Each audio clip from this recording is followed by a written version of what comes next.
भाजप 103 जागांवर, शिवसेना 42 जागांवर आघाडीवर।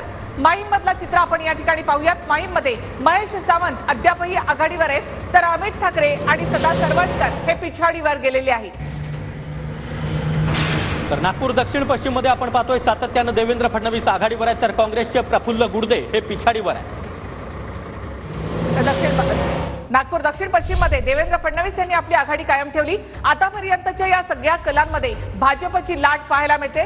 100हून जास्त जागांवर भाजपचे उमेदवार आघाडीवर आहेत। अकोला पूर्वेमध्ये रणधीर सावरकर भाजपचे उमेदवार आघाडीवर आहेत। 711 मतांनी रणधीर सावरकर हे आघाडीवर आहेत।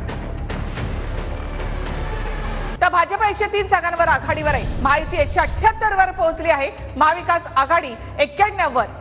महाविकास आघाडीचे आकडे या ठिकाणी कमी होताना पाहायला मिळत आहेत। बार्शीमधून शिंदे गटाचे राजेंद्र राऊत 765 मतांनी आघाडीवर आणि बार्शीमध्ये दिलीप सोपल हे पिछाडीवर पाहायला मिळत आहेत। राजेंद्र राऊत हे सातत्याने आघाडीवर आहेत। 765 मतांनी राजेंद्र राऊतांनी आघाडी घेतली आहे। महायुती 181 जागांवर पोहोचली आहे आणि महाविकास आघाडी 91 जागांवर।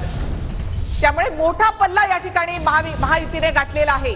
महायुती 182 जागांवर आघाडीवर, तर महाविकास आघाडी 91 जागांवर आघाडीवर। तर आदित्य ठाकरे दुसऱ्या फेरी अखेर वरळीमधून 696 मतांनी पुढे आहेत। ती तिरंगी लढत वरळीमध्ये आदित्य ठाकरे हे दुसऱ्या फेरी अखेर वरळीमधून 696 मतांनी पुढे आहेत। तर भाजपला मागच्यापेक्षाही यावेळेला जास्त जागा पिळताना पाहायला मिळत आहेत। वरळीमध्ये आदित्य ठाकरे सातत्याने आघाडीवर, मिलिंद देवरा संदीप देशपांडे पिछाडीवर।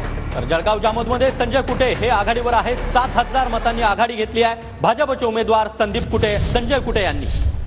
तर शिंदेची शिवसेना 42 जागांवर 45 जागांवर या ठिकाणी आघाडीवर आहे, तर भाजप 107 जागांवर आघाडीवर आहे। मागच्या वेळेला भाजपला 105 जागा मिळाल्या होत्या, मात्र यावेळेला 107 जागांवर भाजपचे उमेदवार आघाडीवर आहेत। 100हून जास्त जागांवर भाजपचे उमेदवार आघाडीवर।